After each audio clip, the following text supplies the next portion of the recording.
गांधी जी का कहना था कि मेरा जीवन ही मेरा संदेश है। साफ तन और सच्चे मन से ही हम अपने देश को विकास की ओर ले जा सकते हैं और अपने भविष्य को सुरक्षित कर सकते हैं।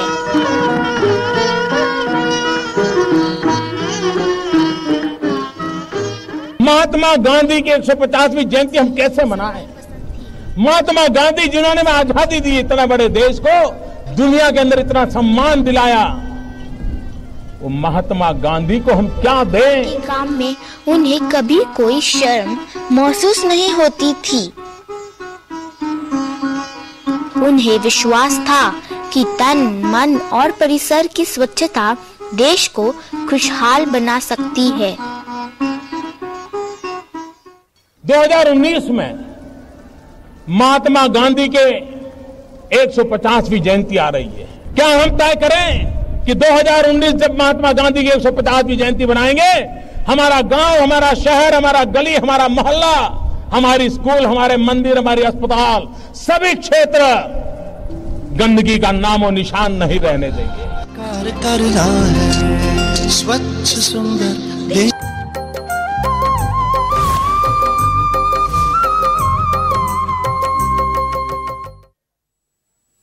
ನಮಸ್ಕಾರ ವೀಕ್ಷಕರೇ, ಅಂಜನಾ ಭವಿಷ್ಯ ಕಾರ್ಯಕ್ರಮಕ್ಕೆ ಸ್ವಾಗತ. ನಾನು ಡೇಸಿ ಸೋಮಯ್ಯ.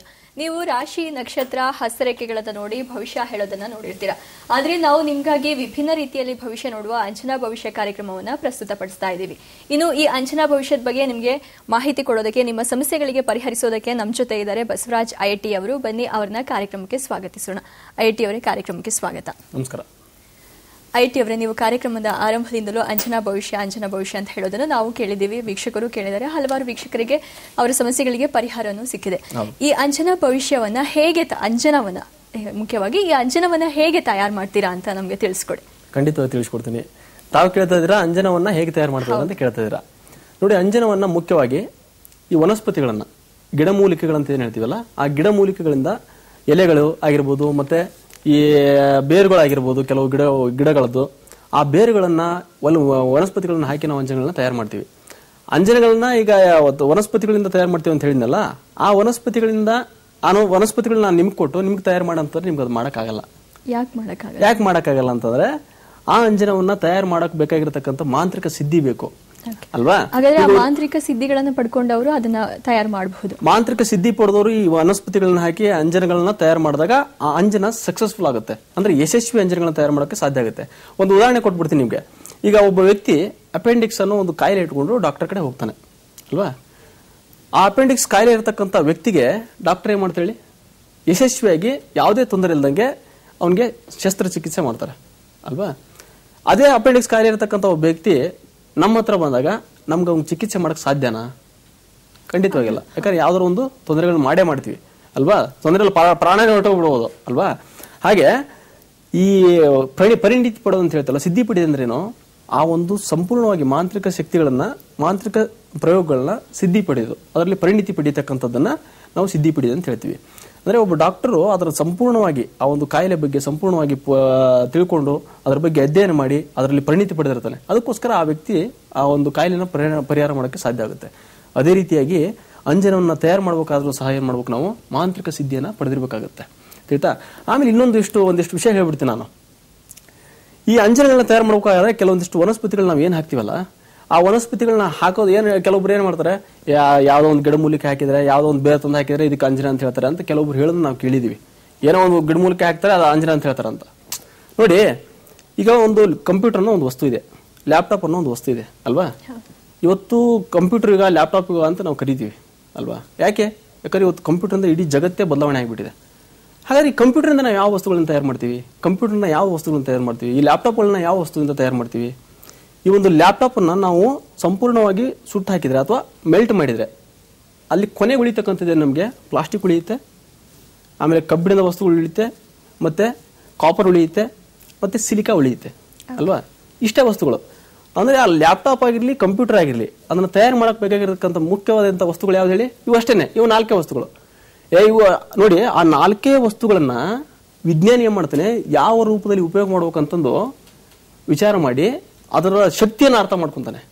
ಹಂಗೆ ನಾವು ಮಾಂತ್ರಿಕ ಸಿದ್ಧಿ ಪಡೆದವ್ರು ಏನ್ ಮಾಡ್ತೀವಿ ಅಂದ್ರೆ ಅಂಜನಗಳನ್ನ ತಯಾರು ಮಾಡಬೇಕಾಗಿರ್ತಕ್ಕಂಥ ವನಸ್ಪತಿಗಳು ಇದೆಯಲ್ಲ, ನಮ್ಮ ಕಣ್ಣಿಗೆ ಇರ್ತಾವ, ಅವೆಲ್ಲಿ ಇರಲ್ಲ. ಒಂದು ಕಲ್ಲ ಆಗಿರ್ಬೋದು, ಮಣ್ಣೆ ಆಗಿರ್ಬೋದು, ಅಥವಾ ಯಾವುದೋ ಒಂದು ಬೇವಿನ ಎಲೆನೇ ಆಗಿರ್ಬೋದು, ಮತ್ತೊಂದೇ ಆಗಿರ್ಬೋದು ಅಲ್ವಾ. ಆ ವಸ್ತುಗಳಲ್ಲಿರೋ ಶಕ್ತಿಯನ್ನು ನಾವು ಅರ್ಥ ಮಾಡ್ಕೊಂಡು ತಿಳ್ಕೊಂಡು ನಾವೇನ್ ಮಾಡ್ತೀವಿ, ಆ ಅಂಜನಗಳನ್ನ ತಯಾರು ಮಾಡ್ತೀವಿ. ಅವಾಗ ಆ ಶಕ್ತಿ, ಅವಾಗ ಏನಾಗುತ್ತೆ, ಅಂಜನಕ್ಕೆ ಆ ಶಕ್ತಿ ಬರುತ್ತೆ.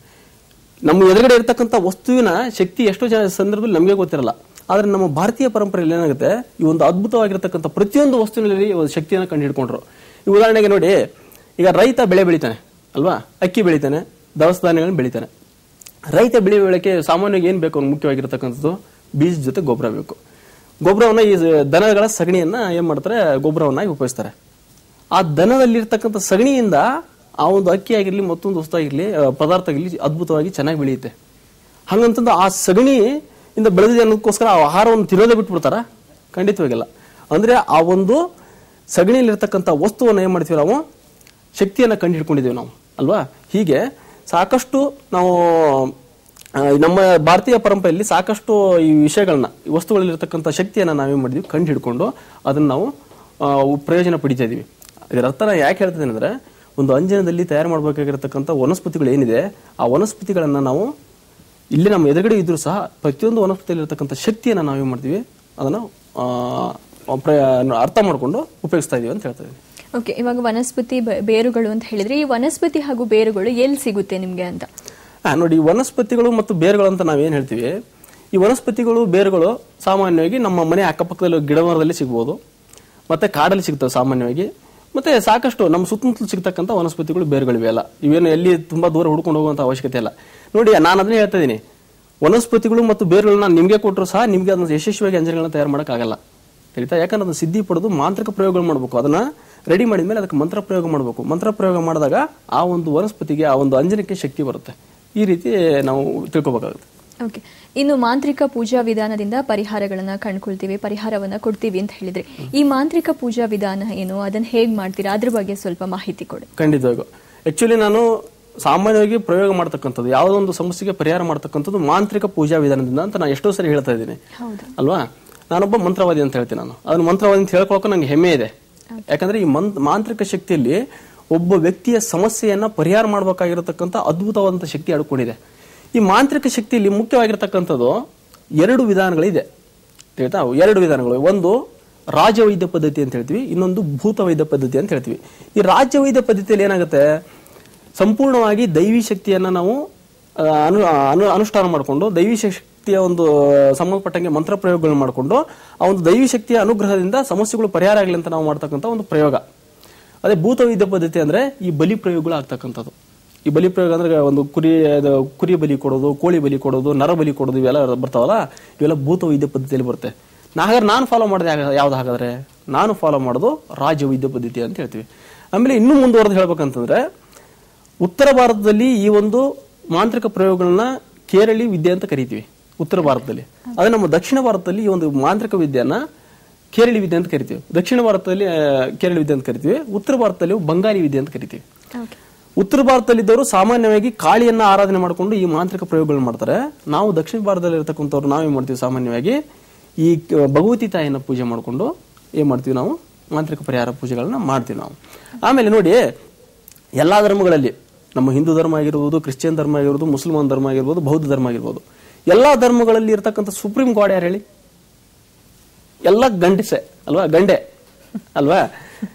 ಆದ್ರೆ ಈ ಮಾಂತ್ರಿಕ ಪೂಜಾ ವಿಧಾನದಲ್ಲಿ ಸುಪ್ರೀಂ ಗಾಡ್ ಹೆಣ್ಣು ದೇವತೆ, ಆಯ್ತಾ? ಈಗ ಕಾಳಿ ಅಂತ ಹೇಳ್ತೀವಿ, ಭಗವತಿ ಅಂತ ಹೇಳ್ತೀವಿ, ಚೌಡೇಶ್ವರಿ ಅಂತ ಹೇಳ್ತೀವಿ, ಇದೆಲ್ಲ ಹೆಣ್ಣು ದೇವರೇ. ಯಾಕೆ? ಇದನ್ನೊಂದು ವಿಚಾರ ಮಾಡಬೇಕು. ನೋಡಿ, ಈ ಮಾಂತ್ರಿಕ ವಿದ್ಯೆ ಏನಿದೆ, ಶಿವ ಪಾರ್ವತಿಗೆ ಬೋಧನೆ ಮಾಡ್ತಾನೆ. ಶಿವ ಪಾರ್ವತಿಗೆ ಮಾಂತ್ರಿಕ ವಿದ್ಯೆಯಲ್ಲಿ ಇರತಕ್ಕಂಥ ರಹಸ್ಯವನ್ನ ಬೋಧನೆ ಮಾಡ್ತಾನೆ. ಯಾಕೆ ಬೋಧನೆ ಮಾಡ್ತಾನೆ ಅಂದ್ರೆ, ಈ ಲೋಕದಲ್ಲಿರ್ತಕ್ಕಂಥ ಸಂಕಷ್ಟಗಳನ್ನ ಪರಿಹರಿಸತಕ್ಕಂಥ ಶಕ್ತಿ ನಾನು ನಿನ್ ಕೊಡ್ತಾ ಇದ್ದೀನಿ, ನೀ ಅದನ್ನ ಉಪಯೋಗಿಸ್ಕೊಂಡು ಈ ಲೋಕದಲ್ಲಿ ಇರತಕ್ಕಂಥ ಸಂಕಷ್ಟಗಳಿಗೆ ಪರಿಹಾರ ಕೊಡುವಂತಂದು ಶಿವ ಪಾರ್ವತಿಗೆ ಆ ಒಂದು ವಿದ್ಯೆನ ಬೋಧನೆ ಮಾಡ್ತಾನೆ, ಮಾಂತ್ರಿಕ ವಿದ್ಯೆನ. ಆ ಪಾರ್ವತಿ ತಾಯಿ ಏನ್ ಮಾಡ್ತಾಳೆ, ವಿವಿಧ ರೂಪಗಳನ್ನ, ವಿವಿಧ ಅವತಾರಗಳನ್ನ ನೇತಿ ಮಾಡ್ತಾಳೆ. ಕಾಲಕ್ಕೆ ತಕ್ಕಂಗೆ ಆ ಒಂದು ಪರಿಹಾರಗಳಿಗೆ, ಒಂದು ಜನರ ಸಂಕಷ್ಟಗಳಿಗೆ ಪರಿಹಾರಕ್ಕೋಸ್ಕರ ವಿವಿಧ ರೂಪಗಳನ್ನು ತಾಳ್ತಾಳೆ. ಒಂದು ಕಾಳಿ ರೂಪದಲ್ಲಿ ಆಗಿರ್ಬೋದು, ಒಂದು ಭಗವತಿ ತಾಯಿ ಆಗಿರ್ಬೋದು, ತಾಯಿ ಆಗಿರ್ಬೋದು, ಚೌಡೇಶ್ವರಿ ಆಗಿರ್ಬೋದು ಅಲ್ವಾ. ಈಗ ಸಾಕಷ್ಟು ವಿಧಾನದಲ್ಲಿ ಈ ಮಾಂತ್ರಿಕ ವಿಷಯಗಳು ಅಡಕೊಂಡಿದೆ. ಸಾಕಷ್ಟು ವಿಷಯ ಇದೆ ಮಾಂತ್ರಿಕ ವಿಷಯ ಅಂತ ಹೇಳ್ಬೋದು ನಾವು. ಓಕೆ, ಇನ್ನು ಜನರು ದೂರದ ಊರುಗಳಿಂದ ಬಂದು ನಿಮ್ಮ ಸಮಸ್ಯೆಗಳಿಗೆ ಪರಿಹಾರವನ್ನು ಕಂಡುಕೊಳ್ಬೇಕು ಅಂತ ಹೇಳ್ತಾರೆ. ಇವಾಗ ದೂರದ ಊರ ಬೀದರ್, ಬಿಜಾಪುರ ಅಲ್ಲಿಂದೆಲ್ಲ ಇಲ್ಲಿಗೆ ಬಂದು ನಿಮ್ಮ ಸಮಸ್ಯೆಗಳಿಗೆ ಅವರ ಸಮಸ್ಯೆಗಳಿಗೆ ಪರಿಹಾರ ಕಂಡುಕೊಳ್ಳೋದಕ್ಕೆ ಅವ್ರಿಗೆ ಕಷ್ಟ ಆಗುತ್ತೆ. ಇವಾಗಿನ ಈ ಖರ್ಚು ವೆಚ್ಚ ಎಲ್ಲ ನೋಡಿದ್ರೆ ಅಷ್ಟು ದೂರದಿಂದ ಅವ್ರ ಸಮಸ್ಯೆಗಳಿಗೆ ಇಲ್ಲಿವರೆಗೆ ಬಂದು ಪರಿಹಾರ ಕಂಡುಕೊಳ್ಳೋದಕ್ಕೆ ಅವ್ರಿಗೆ ಕಷ್ಟ ಅಂತಾನೆ ಹೇಳ್ಬೋದು. ಅದನ್ನ ನೀವು ಹೇಗೆ ನಿಭಾಯಿಸ್ತೀರಾ ಅಂತ? ಖಂಡಿತವಾಗಿ ನೋಡಿ, ಈಗ ನಂಗೆ ತುಂಬಾ ಎಲ್ಲಿಂದ ಮುಂಬೈಯಿಂದ ಫೋನ್ ಮಾಡ್ತಾರೆ, ದಿಲ್ಲಿಯಿಂದ ಫೋನ್ ಮಾಡ್ತಿದ್ದಾರೆ, ಮತ್ತು ಗುಲ್ಬರ್ಗ, ರಾಯಚೂರು ಅಲ್ಲಿಂದೆಲ್ಲ ಹುಡ್ಕೊಂಡ್ ಬರ್ತಿದ್ದಾರೆ. ನನಗೂ ಅದು ಅವ್ರ ಕಷ್ಟ ನೋಡಿದಾಗ ನನಗೂ ಸ್ವಲ್ಪ ಬೇಜಾರಾಗುತ್ತೆ. ಯಾಕಂದ್ರೆ ಅಷ್ಟು ದೂರದಿಂದ ಬರ್ತಾರಲ್ಲ ಒಂದು ಇದು ಬೇಜಾರಿಗೆ. ಯಾಕಂದ್ರೆ ಮೊದಲೇ ಸಂಕಟದಲ್ಲಿರ್ತಾರೆ, ಹಣಕಾಸಿನ ಸಮಸ್ಯೆ ಇರುತ್ತೆ, ಅವರು ಇಲ್ಲಿ ಮತ್ತೆ ಖರ್ಚು ಮಾಡ್ಕೊಂಡು ಅಲ್ಲಿಂದ ಇಲ್ಲಿ ಬರ್ಬೇಕಲ್ಲ ಅನ್ನೋ ಒಂದು ಫೀಲ್ ನಂಗೂ ಕಾಡಿಸ್ತಾ ಇರುತ್ತೆ. ಅದಕ್ಕೋಸ್ಕರ ನಾನು ಏನ್ ಮಾಡ್ತೀನಿ, ಈ ಒಂದು ಮಾಂತ್ರಿಕ ವಿದ್ಯೆಯಲ್ಲಿ ಮತ್ತು ಈ ಒಂದು ಆಧ್ಯಾತ್ಮಿಕ ಕ್ಷೇತ್ರದಲ್ಲಿ ಆಸಕ್ತಿ ಇರುವಂತವ್ರು ಯಾರೇ ಬಂದರೂ ಸಹ ಅವ್ರನ್ನ ನಾನು ಈ ಒಂದು ಮಾಂತ್ರಿಕ ವಿದ್ಯೆ ಸಿದ್ಧಿಯನ್ನು ಕೊಟ್ಟು ಆಯಾ ಜಿಲ್ಲೆಯಲ್ಲೇನೆ ನಾನು ಏನ್ ಮಾಡ್ತೀನಿ, ಅವ್ರಿಗೆ ಅಂಜನಗಳನ್ನ ಒಂದು ವಿದ್ಯೆಯನ್ನು ಕೊಟ್ಟು ಅದೇ ಜಿಲ್ಲೆಯಲ್ಲಿ ಇರ್ತಕ್ಕಂಥ ಸಮಸ್ಯೆ ಇರ್ತಕ್ಕಂಥ ವ್ಯಕ್ತಿಗಳಿಗೆ ಅಲ್ಲೇ ಅಂಜನೆ ಹಾಕಿ ತೋರ್ಸಕ್ಕೆ ವ್ಯವಸ್ಥೆ ಮಾಡೋಣ ಅಂತ ಒಂದು ವಿಚಾರ ಮಾಡ್ತಿದ್ದೀನಿ. ಹಂಗೆ ಪ್ರತಿ ಜಿಲ್ಲೆಯಲ್ಲಿ ಯಾರಾದರೂ ಆಸಕ್ತರು ಇದ್ದಂಥವ್ರು ನೇರವಾಗಿ ಬಂದ್ರೆ ಅವ್ರು ಸಂಬಂಧಪಟ್ಟಂಗೆ ನಾನು ತಯಾರು ಮಾಡ್ತೀನಿ ಈ ಮಾಂತ್ರಿಕ ವಿದ್ಯೆ ಅಂತ ಹೇಳ್ಬೋದು ನಾನು. ಹಾಗಿದ್ರೆ ಅಲ್ಲಿಂದ ಬರೋರಿಗೆ ಯಾರು ಇವಾಗ ಇಂಟ್ರೆಸ್ಟ್ ಇದೆ ಇದನ್ನು ಕಲಿಬೇಕು ಅಂತ, ಯಾರಿಗೆ ಸಮಸ್ಯೆಗಳಿಗೆ ಪರಿಹಾರ ಕಂಡುಕೊಳ್ಬೇಕು ಅಂತ ಯಾರಿಗೆ ಇಷ್ಟ ಇದೆ ಅವ್ರು ನಿಮ್ಮ ಹತ್ರ ಬಂದ್ರೆ ಅವರಿಗೆ ಮಂತ್ರಗಳನ್ನ ಹೇಳ್ಕೊಡ್ತೀರಾ ಅಂತ ಹೇಳ್ತೀರಾ? ಖಂಡಿತವಾಗಿ ಈ ಮಾಂತ್ರಿಕ ಸಿದ್ಧಿ ಕೊಡ್ತೀನಿ. ಬರೀ ಮಂತ್ರ ಅಷ್ಟೇ ಅಲ್ಲ, ಮಾಂತ್ರಿಕ ಸಿದ್ಧಿಯನ್ನು ಕೊಡ್ತೀನಿ ಅಂತ ನಾನು ಹೇಳ್ತಾ ಇದ್ದೀನಿ. ಓಕೆ IIT ಅವರೇ, ಇವಾಗ ಒಂದು ಬ್ರೇಕ್ ತಗೊಳ್ಳೋಣ. ವೀಕ್ಷಕರೇ, ಅಂಜನಾ ಭವಿಷ್ಯ ಮುಂದುವರಿಯುತ್ತೆ ಚಿಕ್ಕ ವಿರಾಮದ ನಂತರ.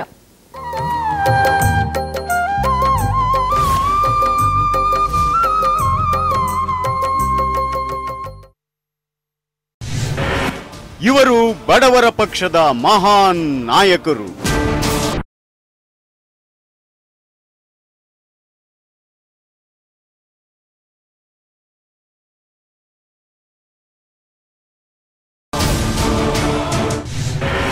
ಅವರ ಜೊತೆ ಊಟ ಮಾಡಬೇಕು ಅಂದ್ರೆ 20,000 ದೇಣಿಗೆ ಕೊಡಬೇಕು. ಇದು ಆಮ್ ಆದ್ಮಿ ಪಾರ್ಟಿನ ಅಥವಾ ಅಮೀರ್ ಆದ್ಮಿ ಪಾರ್ಟಿನ? ದೆಹಲಿಯಲ್ಲಿ ದರ್ಬಾರ್ ನಡೆಸಲು ಸಾಹುಕಾರ ಆಗ್ತಾ ಇದ್ದಾನ ಆಮ್ ಆದ್ಮಿ? ನಿಜಕ್ಕೂ ಚುನಾವಣೆಯಲ್ಲಿ ಗೆಲ್ಲಲು ದೊಡ್ಡ ಮೊತ್ತದ ಹಣ ಬೇಕೇ ಬೇಕಾ?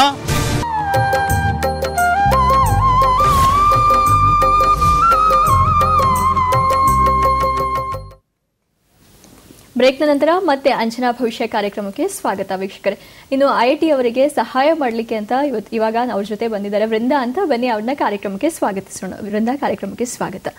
IIT ಅವರೇ, ಇನ್ನು ಈ ಅಂಜನಾ ಭವಿಷ್ಯದಲ್ಲಿ ನೀವು ಎಷ್ಟು ನಿಖರವಾಗಿ ಅವರ ಸಮಸ್ಯೆಗಳಿಗೆ ಉತ್ತರ ಹೇಳ್ತೀರಾ ಅಂತ?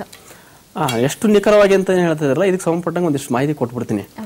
ನೋಡಿ, ಒಬ್ಬ ವ್ಯಕ್ತಿಗೆ ಸಮಸ್ಯೆಗಳಿಗೆ ಕಾರಣ ನಿಂತುಕೊಳ್ಳಕ್ಕೆ ಅಂಜನೆ ಆಗ್ತದೆ ಅಂತ ನಾನು ಪದೇ ಪದೇ ಹೇಳ್ತಾ ಇದ್ದೀನಿ. ಒಬ್ಬ ವ್ಯಕ್ತಿಯ ಜಾತಕದಲ್ಲಿ ಇರತಕ್ಕಂಥ ದೋಷ ಆಗಿರ್ಬೋದು, ದೃಷ್ಟಿ ಆಗಿರ್ಬೋದು, ಆ ವ್ಯಕ್ತಿಗೆ ಏನಾದರೂ ದುಷ್ಟಶಕ್ತಿ ಪ್ರಭಾವಗಳಾಗಿದೆಯಾ, ಮಾಟ ಪ್ರಯೋಗಗಳಾಗಿದೆಯಾ, ಮತ್ತು ಮಾಡಿಸಿದ್ರೆ ಯಾರು ಮಾಡಿಸಿದರೆ, ಮತ್ತು ವಾಸ ಮಾಡ್ತಕ್ಕಂಥ ಮನೆಗೆ ಏನಾರ ಸಮಸ್ಯೆ ಇದೆಯಾ, ಆ ಮಣ್ಣಿಗೆ ಏನಾರ ಸಮಸ್ಯೆ ಇದೆ ಅಂತ ನಾನು ಸ್ಪಷ್ಟವಾಗಿ ನಿಖರವಾಗಿ ಹೇಳ್ಬೋದು ಅಂತ ನಾನು ಹೇಳ್ತಾ ಇದ್ದೀನಿ. ನೋಡಿ, ನಿಖರತೆ ವಿಷಯಕ್ಕೆ ಬಂದಾಗ ನೀವು ಯಾವುದೇ ಒಂದು ಶಾಸ್ತ್ರಗಳಲ್ಲಿ ಸಾಕಷ್ಟು ಇದೆ. ಜ್ಯೋತಿಷ್ ಶಾಸ್ತ್ರ ಇದೆ, ಹಸ್ತ ಸಾಮುದ್ರಿಕ ಇದೆ, ಸಂಖ್ಯಾಶಾಸ್ತ್ರ ಇದೆ, ರಮಲ ಶಾಸ್ತ್ರ ಅಂತಿದೆ, ಕವಡೆ ಶಾಸ್ತ್ರ ಅಂತಿದೆ ಅಲ್ವಾ, ಗಿಣಿ ಶಾಸ್ತ್ರ ಅಂತಿದೆ. ಹಿಂಗೆ ಸಾಕಷ್ಟು ಶಾಸ್ತ್ರಗಳಿದೆ.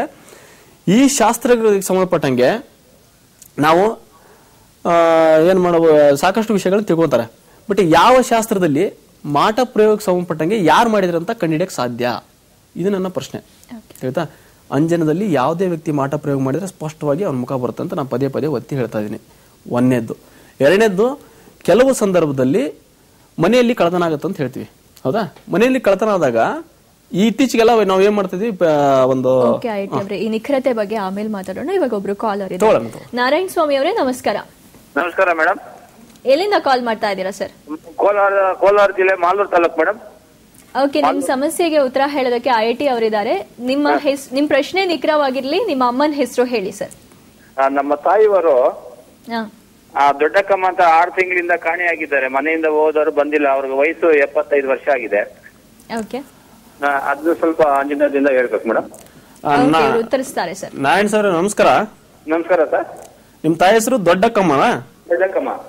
ದೊಡ್ಡಕ್ಕಮ್ಮ, ಹೌದು ಸರ್. ಓಕೆ, ಯಾವಾಗಿಂದ ಕಾಣೆಯಾಗಿದ್ದಾರೆ ಅವರು? ಒಂದು 6 ತಿಂಗಳಾಯ್ತು ಮೇಡಮ್.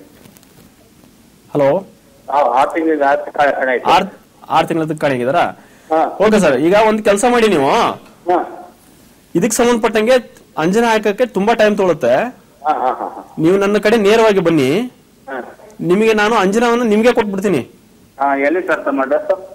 ನಾವು ಇಲ್ಲೇ ಕೆಂಗೇರಿ ಉಪನಗರದಲ್ಲಿ ಇರೋದು ನಾನು. ಕೆಂಗೇರಿ ಉಪನಗರ ಇದ್ದೀನಿ. ನೇರವಾಗಿ ಬಂದ್ಬಿಡಿ, ನಿಮ್ಗೆ ಅಂಜನಾ ಕೊಡ್ತೀನಿ ನಾನು. ನಿಮ್ಗೆ ಕೊಟ್ಟಿರ್ತಕ್ಕಂಥ ಅಂಜನಾ ನೀವೇ ತಗೊಂಡೋಗಿ ನಿಮ್ಮ ಮನೆಯ ಮಕ್ಕಳಾಗಿರ್ಲಿ ಅಥವಾ ನಿಮ್ಮ ಅಕ್ಕಪಕ್ಕ ಓದ್ತಿರೋ ಮಕ್ಕಳಿಗೆ ಅಂಜನಾ ಹಾಕಿದ್ರೆ ನಿಮ್ಗೆ ಸ್ಪಷ್ಟವಾಗಿ ಗೊತ್ತಾಗುತ್ತೆ. ನಾರಾಯಣ ಸ್ವಾಮಿ ಅವರೇ, ಟಿವಿ ಸ್ಕ್ರೀನ್ ಮೇಲೆ ನೇರ ಭೇಟಿಗಾಗಿ ಅಂತ ನಂಬರ್ ಬರ್ತಾ ಇದೆ. ಆ ನಂಬರ್ಗೆ ಕಾಲ್ ಮಾಡಿ ಅವರ ಅಡ್ರೆಸ್ ಅನ್ನ ನೀವು ಪಡ್ಕೊಳ್ಬಹುದು. ಸರ್, ಇನ್ನು ಮುಂದಿನ ಕಾಲರ್ ಅನ್ನ ನೋಡೋಣ ಯಾರಿದ್ದಾರೆ ಅಂತ. ವಾಸು ಅವರೇ ನಮಸ್ಕಾರ. ನಮಸ್ಕಾರ ಮೇಡಮ್. ಎಲ್ಲಿಂದ ಕಾಲ್ ಮಾಡ್ತಾ ಇದ್ದೀರಾ ಸರ್? ಮೇಡಮ್ ಬಳ್ಳಾರಿಯಿಂದ ಮೇಡಮ್. ಓಕೆ, ನಿಮ್ ಸಮಸ್ಯೆ ಏನು ಅಂತ ಹೇಳಿ. ಅದಕ್ಕೂ ಮುಂಚೆ ನಿಮ್ ತಾಯಿಯ ಹೆಸರು ಹೇಳಿ. ನಮ್ಮ ತಾಯಿ ಹೆಸರು ಭಾರತಿ ಅಂತ ಹೇಳಿ. ಓಕೆ, IIT ಅವರು ಉತ್ತರಿಸ್ತಾರೆ ನಿಮ್ ಸಮಸ್ಯೆಗೆ. ವಾಸು ಅವರೇ ನಮಸ್ತೆ. ನಮಸ್ಕಾರ ಸರ್. ಸರ್, ತಮ್ಮ ಸಮಸ್ಯೆ ಹೇಳಿ ಸರ್. ಸರ್, ಸಮಸ್ಯೆ ಏನಿಲ್ಲ, ಒಂದು ಉದ್ಯೋಗ ಮಾಡ್ತಿದೀವಿ. ಏನ್ ಉದ್ಯೋಗ ಮಾಡ್ತಾ ಇದೀರಾ? ನಾವು ಡ್ರೈವರ್ ಮಾಡ್ತಿದೀವಿ ಸರ್. ಡ್ರೈವರ್? ಓಕೆ. ಅದು ಏನಾಗಿದೆ ಅಂದ್ರೆ ಬೇರೆ ಓನ್ ಆಗಿ ಇನ್ನೊಂದು ಕಾಂಟ್ರಾಕ್ಟ್ ಇಡೀನಿ ಅಂತ ಒಳಗಡೆ ಸ್ವಂತ. ಹೇಳಿ. ಅದು ಕಾಂಟ್ಯಾಕ್ಟ್ ಮಾಡ್ತಾನಂತ ಸರ್ ಜಿಂದಾಲ್ ಒಳಗ. ಸರಿ, ನೀವು ನಿಮ್ಮ ಪ್ರಶ್ನೆ ಸರಿಯಾಗಿ ಗೊತ್ತಾಗ್ತಿಲ್ಲ ನಂಗೆ, ಇನ್ನೊಂದ್ಸರಿ ಕೇಳಿ. ಸರ್, ನಾನು ಇಲ್ಲಿ ಡ್ರೈವರ್ ಆಗಿ ಜಾಬ್ ಮಾಡ್ತಾ ಇದ್ದೀನಿ. ಓಕೆ. ಅದು ಏನಾಗಿದೆ ಅಂದ್ರೆ ಸ್ವಂತ ಓನ್ ಆಗಿ ಕಾಂಟ್ಯಾಕ್ಟ್ ಮಾಡಿ ಓನ್ ಆಗಿ ಇನ್ನೊಂದು ಗಾಡಿ ತಗೊಂಡು ಓಕೆ ನಾವೇ ಸ್ವಂತ 2 ಗಾಡಿ ಮೇಂಟೈನ್ ಮಾಡೋಣ ಅನ್ಕೊಂಡಿದೀನಿ ಸರ್. ಅದು ಮಾಡ್ಬಾರ್ದು ಅಂತ ಕೇಳ್ತಾ ಇರಲ್ವಾ? ಹೌದು ಸರ್. ಉತ್ತರ ಕೊಡ್ತೀನಿ, ನೋಡ್ತಾ ಇರಿ ಸರ್. ಆಗ್ಬೋದಾ? ಓಕೆ. ಬೃಂದ ಕಾನ್ಸಂಟ್ರೇಷನ್ ಮಾಡಿ ನೋಡ್ಬೇಕಮ್ಮ.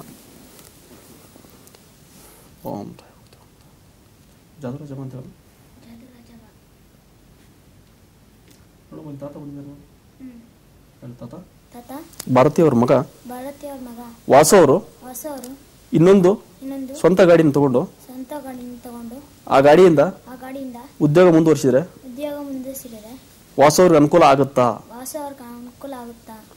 ಆ ತಾತ ಹೌದಂತಾರ ಅಲ್ಲ ಅಂತಾರ ಕರೆಕ್ಟಾಗಿ ಹೇಳ್ಬೇಕಮ್ಮ. ಹೆಂಗ ಆ ವಾಸು ಅವ್ರಿಗೆ ಕೇಳಿಸುವಂತ ಇದ್ದೀರಾ? ತಾವು ಇನ್ನೊಂದು ಗಾಡಿ ಹಾಕಿ ಸದ್ಯಕ್ಕೆ ಮುಂದುವರ್ಸೋದು ಬೇಡ ಅಂತ ಬರ್ತಾ ಇದೆ. ಸದ್ಯದ ಮಟ್ಟಿಗೆ ಬೇಡ ಅಂತ ನನ್ನ ಅಭಿಪ್ರಾಯ. ಸ್ವಲ್ಪ ವೇಟ್ ಮಾಡಿ, ಸದ್ಯಕ್ಕೆ ಬೇಡ. ಓಕೆ, ನಮಸ್ಕಾರ.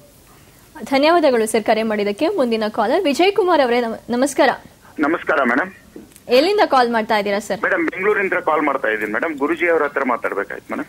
ಓಕೆ, ಅವ್ರ ಜೊತೆ ಮಾತಾಡಿ. ನಿಮ್ಮ ಪ್ರಶ್ನೆ ನೇರವಾಗಿ ನಿಖರವಾಗಿರ್ಲಿ. ನಿಮ್ ತಾಯಿ ಅವರ ಹೆಸರು ಹೇಳಿ. ಶಾಂತಮ್ಮ ಅಂತ ಹೇಳಿ ಮೇಡಮ್. ಓಕೆ, ಗುರುಜಿ ಅವರು ಉತ್ತರಿಸ್ತಾರೆ. ವಿಜಯ್ ಕುಮಾರ್ ಅವರೇ ನಮಸ್ತೆ. ಸರ್ ನಮಸ್ಕಾರ. ಗುರುಜಿ ಅಂತ ಕರೆಯೋದು ಬೇಡ, ಬಸವರಾಜ ಐಟರ್ ಅಂತ ಕರೀರಿ ಸರ್, ಸಾಕು. ಸರಿನಾ? ಇನ್ನು ನಾವು ಹಂತಕ್ಕೆ ಹೋಗೋಕಾರೆ ತುಂಬಾ ನಮ್ಮಲ್ಲಿ ಆಸೆ ಆಕಾಂಕ್ಷೆ ಇನ್ನು ತುಂಬಿಕೊಂಡಿದ್ದೀವಿ ನಾವು. ನಮ್ಮ ಅನಿಸಿಕೆ ಪ್ರಕಾರ ಹೋಗ್ತೀರಿ ಸರ್, ನೀವು ಖಂಡಿತವಾಗಿ ಹೋಗ್ತೀರಿ. ಆಗ್ಲಿ, ಯಾಕಂದ್ರೆ ನಾನು ಇನ್ನು ಭಾನುವಾರ ನೋಡ್ತಾ ಇರ್ತೀನಿ ಸರ್ ನಾ ಪ್ರೋಗ್ರಾಮ್. ಬಹಳ ಸಂತೋಷ ಸರ್, ಬಹಳ ಸಂತೋಷ. ನಿಮ್ಮಂತವ್ರ ಸಹಕಾರ ಇದ್ರೆ ನಾವು ಇನ್ನು ತುಂಬಾ ಖುಷಿ ಆಗುತ್ತೆ ನಮ್ಗೆ. ಬಟ್ ಆದ್ರೆ ಗುರುಜಿ ಅಂತ ಅನಿಸ್ಕೊಳತಕ್ಕ ಅಂತ ಅರ್ಹತೆ ಇನ್ನು ನನ್ನಲ್ಲಿ ಬಂದಿಲ್ಲ ಅಂತ ನನ್ನ ಫೀಲ್ ಇದೆ. ನನ್ ಬಸವರಾಜ ಐಟಿ ಅಂತ ಕರೀರಿ. ಆ ಸಂದರ್ಭದಿಂದ ನಾನು ಹೇಳ್ತೀನಿ ಶ್ರೀ ಶ್ರೀ ಶ್ರೀ ಬಸವರಾಜ ಐಟಿ ಗುರುಜಿ ಅಂತ ಕೊಳ್ತೀನಿ, ನಾವು ಕರೀರಿ ಅಂತೆ. ಆಗ್ಬೋದಾ? ಹೇಳಿ ಸರ್, ತಮ್ಮ ಸಮಸ್ಯೆ ಏನಂತ ಹೇಳಿ. ಸರ್, ನಮ್ದು 2 ವರ್ಷದಿಂದ ಸುಮಾರು ಒಂದು 20-25 ಲಕ್ಷ ರೂಪಾಯಿ ಲಾಸ್ ಆಗಿದೆ ಸರ್. ಮನೆಯಲ್ಲಿ ನೆಮ್ಮದಿ ಇಲ್ಲ. ಆಮೇಲೆ ನಮ್ಮ ಬಂಧು ಇದ್ರಲ್ಲಿನೂ ಸ್ವಲ್ಪ ಪ್ರಾಬ್ಲಮ್ ಬರ್ತಾ ಇದೆ. ಅದಕ್ಕೆ ಏನಾದ್ರು ಅವರಿಂತ ಏನಾದ್ರು ನಮ್ಗೆ ಪ್ರಾಬ್ಲಮ್ ಆಗೈತೆ ಅಥವಾ ಮನೆ ಸರಿ ಇಲ್ವಾ ಅಂತ ಬೇಕಾಗಿತ್ತು ಸರ್. ಸರ್, ಇನ್ನೊಂದ್ಸರಿ ತಮ್ಮ ಪ್ರಶ್ನೆ ಹೇಳ್ಬಿಡಿ. ಸರ್, ನಮ್ಗೆ ಬಿಸ್ನೆಸ್ ಇವಾಗ ಒಂದು 2 ವರ್ಷದಿಂದ ಒಂದು 25 ಲಕ್ಷ ರೂಪಾಯಿ ಹತ್ತತ್ರ ಲಾಸ್ ಆಗಿದೆ ಸರ್. ಓಕೆ. ಒಂದು ಮನೆ ಪ್ರಾಬ್ಲಮ್ ಅಥವಾ ನಮ್ಮ ನೆಂಟಸ್ತರು ಇದಾರಲ್ಲ ಸರ್, ನಮ್ಮ ಸಂಬಂಧಿಕರದು, ಅವ್ರಿಗೆ ನಮ್ಗೆ ಸ್ವಲ್ಪ ಫ್ಲಾಶ್ ಆಗಿತ್ತು. ಅದಕ್ಕೆ ಏನಾದ್ರು ಮಾಡಿದಾರ ಅಥವಾ ಮನೆ ಸರಿ ಇಲ್ವಾ, ವಾಸ್ತು ಮನೆ ಸರಿ ಇಲ್ವಾ? ಖಂಡಿತವಾಗಿ ನಿಮ್ಗೆ ಹೇಳ್ತೀನಿ ಸರ್, ನೋಡ್ತಾ ಇರಿ. ಆಗ್ಬೋದಾ? ವಿಜಯ್ ಕುಮಾರ್ ಅವ್ರಿಗೆ ಏನ್ ಕೇಳ್ತಿದ್ರೆ, ಅವರ ಒಂದು 20-25 ಲಕ್ಷ ರೂಪಾಯಿ ಹಣಕಾಸಲ್ಲಿ ಸಾಲ ಲಾಸ್ ಮಾಡ್ಕೊಂಡಿದ್ದಾರೆ ಅಂತ ಹೇಳ್ತಿದ್ದಾರೆ. ಅದಕ್ಕೆ ಅವ್ರು ವಾಸ ಮಾಡ್ತಕ್ಕಂಥ ಮನೆಗೆ ಏನಾದ್ರು ಸಮಸ್ಯೆಗಳಿದೆಯಾ ಅಥವಾ ಅವ್ರ ಸಂಬಂಧಿಕರಿಂದ ಅವ್ರಿಗೆ ಯಾವ್ದಾದ್ರು ಮಾಂತ್ರಿಕ ಪ್ರಭಾವಗಳಾಗಿದೆ ಅಂತ ಕೇಳ್ತಾ ಇದ್ದಾರೆ. ಇದಕ್ಕೆ ಉತ್ತರ ಕೊಟ್ಬಿಡೋಣ ಈಗ. ನೋಡಮ್ಮ, ಕಾನ್ಸಂಟ್ರೇಟ್ ಮಾಡಬೇಕು.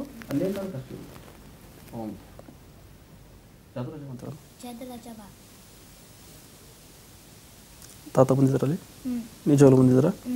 ಹೇಳು ತಾತ.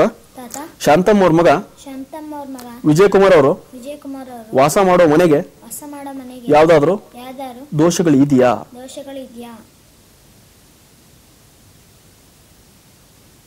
ಹೆಂಗೆ ತಾತ?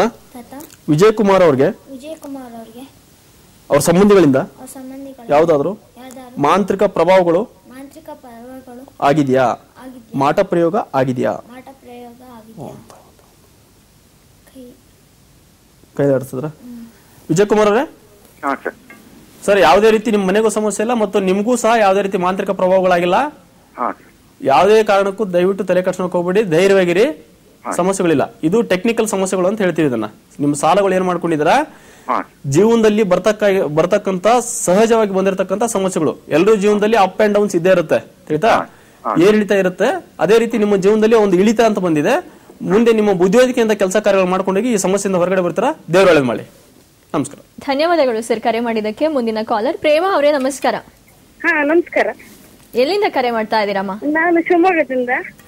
ಓಕೆ, ನಿಮ್ ಸಮಸ್ಯೆ ಏನು ಅಂತ ಹೇಳಿ. ನಮ್ದೊಂದು ಸಮಸ್ಯೆ, ನನ್ ದೊಡ್ಡ ಮಗ ಇದ್ದಾನೆ, 32ನೇ ವಯಸ್ಸು. ತುಂಬಾ ಮದುವೆಗೆ ಟ್ರೈ ಮಾಡ್ತೀವಿ ಮೇಡಮ್, ಇದೆಲ್ಲೂ ಆಗ್ತಾ ಇಲ್ಲ. ಮನೆ ಒಳಗೆ ತರ ಅದ್ರ ಬಗ್ಗೆ ಜಗಳ, ಈ ಅಶಾಂತಿ. ಅದಕ್ಕೆ ಅವನಿಗೆ ಯಾವಾಗ ಮದ್ವೆ ಆಗುತ್ತೆ, ಒಳ್ಳೆ ರೀತಿಲಿ ಮದ್ವೆ ಆಗುತ್ತೆ ಹೇಗೆ? ಓಕೆ, ಐಟಿ ಅವರು ಉತ್ತರಿಸ್ತಾರಮ್ಮ. ಪ್ರೇಮ ಅವ್ರ ನಮಸ್ತೆ. ನಿಮ್ಮ ಮಗನ ಹೆಸರು ಹೇಳಿ ಅಮ್ಮ. ನನ್ ಮಗನ ಹೆಸರು ಮಂಜುನಾಥ್ ಎಂ. ಮಂಜುನಾಥ್ ಎಂ ಅವರು.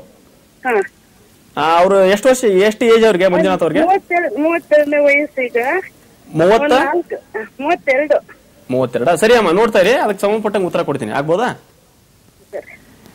ಓಕೆ ಅಮ್ಮ, ಆಯ್ತು. ಕನ್ಸಲ್ಟೇಷನ್ ಮಾಡಿ ನೋಡ್ಕೊಮ್ಮ, ಅಲ್ಲಿ ಏನ್ ಕಾಣುತ್ತೆ ಅಷ್ಟು. ಅಂತ ಚಾತುರಾಜ ಮಾತ್ರ ತಾತ ಬಂದಿದ್ದಾರ? ನಿಜವಾಗ್ಲೂ ಬಂದಿದ್ದಾರ ತಾತ? ಪ್ರೇಮ ಅವ್ರ ಮಗ ಮಂಜುನಾಥ್ ಅವ್ರಿಗೆ ಮದ್ವೆ ಯೋಗ ಇದೆಯಾ? ದಯವಿಟ್ಟು ಹೇಳು ತಾತ. ಹೌದಂತಂದ್ರೆ ಇಲ್ಲ ಅಂತಾರೆ, ಕರೆಕ್ಟಾಗಿ ಹೇಳ್ಬೇಕಮ್ಮ. ಹೆಂಗೆ ಇದೆ ಅಂತ ಹೇಳಿದ್ರ? ಬೇಗ ಮದ್ವೆ ಆಗುತ್ತಾ ಅವ್ರಿಗೆ?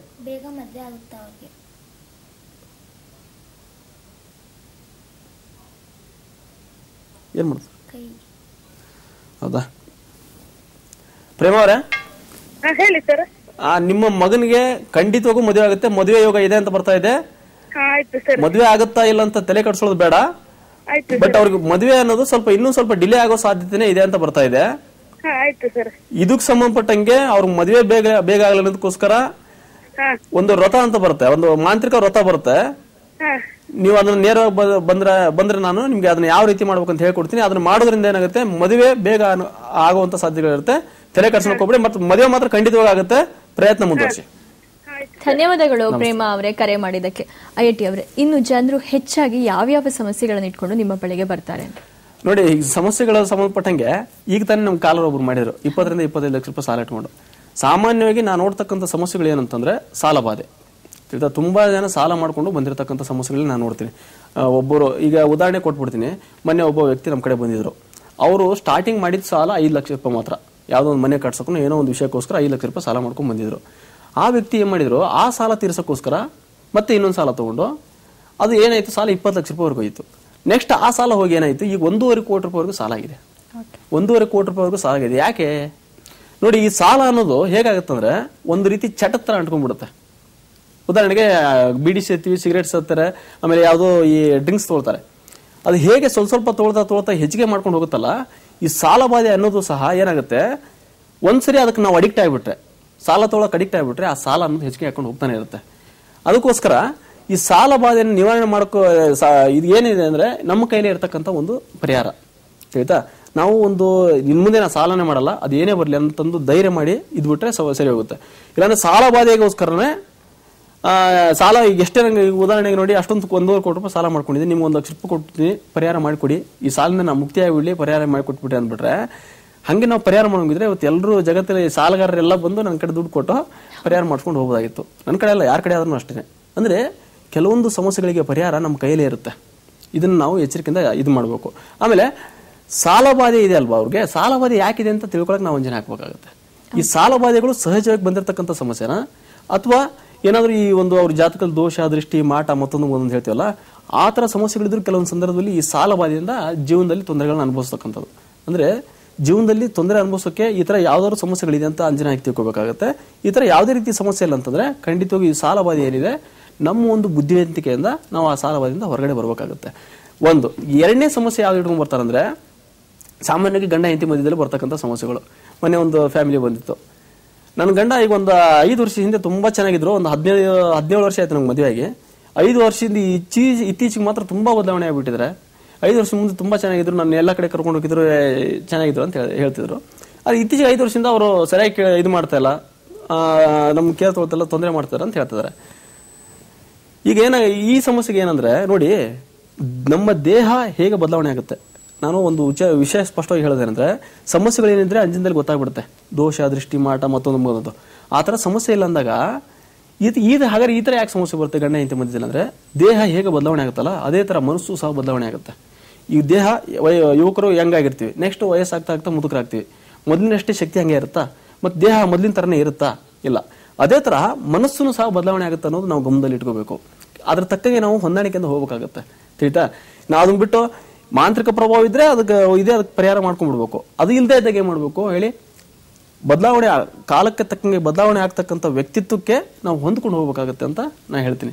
ಹೀಗೆ ಒಬ್ಬ ವ್ಯಕ್ತಿ ಬದಲಾವಣೆಗೆ ಸಂಬಂಧಪಟ್ಟಂಗೆ ಮತ್ತು ಸಾಲ ಬಾಧೆ ಇಟ್ಕೊಂಡು ತುಂಬಾ ಜನ ನನ್ನ ಕಡೆ ಬರ್ತಾರೆ. ಮತ್ತು 3ನೇ ಸಮಸ್ಯೆಗೆ ಸಂಬಂಧಪಟ್ಟಂಗೆ ಅಂದ್ರೆ ಮಾಟ ಪ್ರಯೋಗ. ಮಾಟ ಪ್ರಯೋಗಕ್ಕೆ ಸಂಬಂಧಪಟ್ಟಂಗೆ ತುಂಬಾ ಜನ ಬರ್ತಾರೆ, ನಂಗೆ ಮಾಟ ಪ್ರಯೋಗ ಇದೆ, ಹಾಗಾಗಿದೆ, ಹೀಗಾಗಿದೆ ಅಂತ. ಅದಕ್ಕೆ ಸಂಬಂಧಪಟ್ಟಂಗೆ ನಾನು ಏನ್ ಮಾಡ್ತೀನಿ ಅಂದ್ರೆ ಅಂಜನಗಳನ್ನ ಹಾಕಿ ನೋಡ್ತೀನಿ. ನನ್ನ ಕಡೆ ಬರ್ತಕ್ಕಂಥ ಒಂದು 10 ಜನರಲ್ಲಿ ಕೇವಲ ಒಬ್ಬರು ಅಥವಾ ಇಬ್ಬರಿಗೆ ಮಾತ್ರ ಮಾಟ ಪ್ರಯೋಗದ ಎಫೆಕ್ಟ್ ಆಗಿರುತ್ತೆ. ಉಳಿದ 8 ಜನರಿಗೆ ಮಾಟ ಪ್ರಯೋಗದ ಎಫೆಕ್ಟ್ ಇರಲ್ಲ ಹೊರತು ಅವ್ರ ಮಾಟ ಪ್ರಯೋಗ ಆಗಿದೆ ಅನ್ನೋ ಒಂದು ಮನಸ್ಥಿತಿ ಹಂಗೆ ಉಳ್ಕೊಂಡ್ಬಿಟ್ಟಿರುತ್ತೆ. ಅದನ್ನ ಕ್ಲಿಯರ್ ಕಟ್ ಆಗಿ ನಿವಾರಣೆ ಮಾಡ್ಬಿಡ್ತೀವಿ. ನಾನು ಮಾಟ ಪ್ರಯೋಗ ಆಗಿದ್ರೆ ಅದಕ್ಕೆ ಸಮಸ್ಯೆ ಯಾರು ಏನಂತ ನಾವು ಕ್ಲಿಯರ್ ಆಗಿ ಹೇಳ್ಬಿಡ್ತೀವಿ. ನಾವು ಈ ತರ ವಿಚಾರ ಸಾಕಷ್ಟು ಪರಿಹಾರ ಈ ತರ ಸಮಸ್ಯೆ ಇಟ್ಕೊಂಡ್ ಬರ್ತಾರೆ ಅಂತ ಹೇಳಬಲ್ಲ ನಾನು.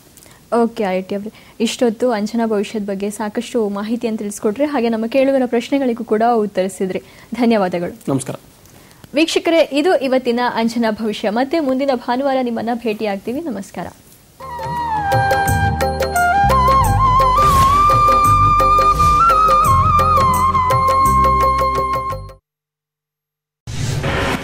ಇವರು ಬಡವರ ಪಕ್ಷದ ಮಹಾನ್ ನಾಯಕರು. ಅವರ ಜೊತೆ ಊಟ ಮಾಡಬೇಕು ಅಂದ್ರೆ 20,000 ದೇಣಿಗೆ ಕೊಡಬೇಕು.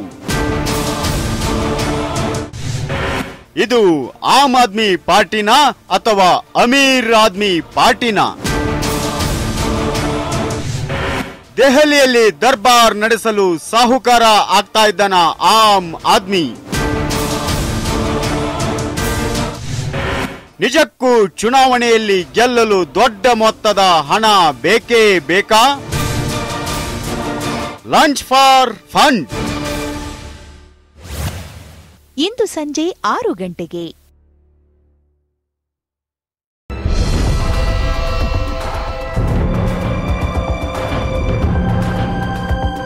ನನಗೆ ತಲೆನೋವು ತುಂಬ, ಮತ್ತು ಕಾನ್ಸಂಟ್ರೇಷನ್ ಇಲ್ಲ ಸರಿಗೆ ಓದೋದ್ರಲ್ಲಿ. ಸುಮಾರು ಇಷ್ಟು ಕಾಲ ಇದೇ ರೀತಿ ನರಳ್ತಾ ಇದ್ದೀರಾ ನೋಡಿ.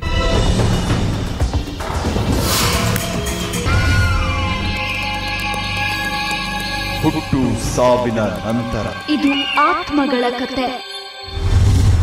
ಇಂದು ಸಂಜೆ 7:30ಕ್ಕೆ.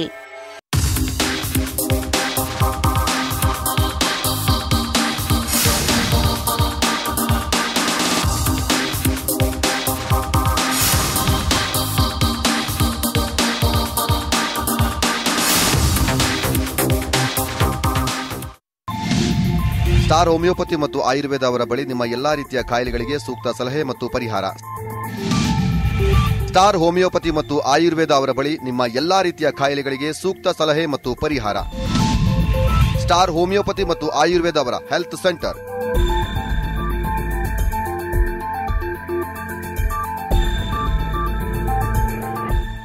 ಶನಿವಾರ ಮತ್ತು ಭಾನುವಾರ ಮಧ್ಯಾಹ್ನ 2:30ಕ್ಕೆ.